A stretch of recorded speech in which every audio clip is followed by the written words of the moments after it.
Hey Cookie, what did you want? I'm going to eat you. Yes, I eat the chick. I eat your girlfriend. No, why you eat my girlfriend? Look at it and look at the picture.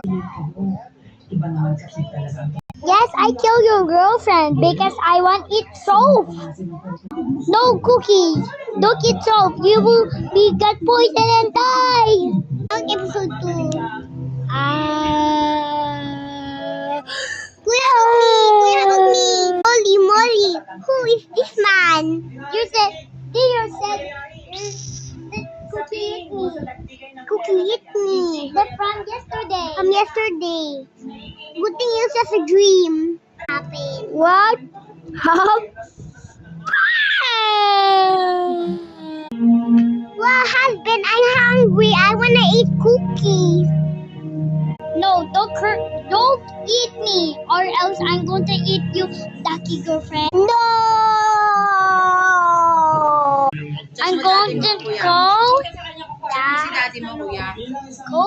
I'm going to call the magic mirror. Hey, magic mirror. Cookie want to eat my girlfriend. What? Why Cookie eat your girlfriend?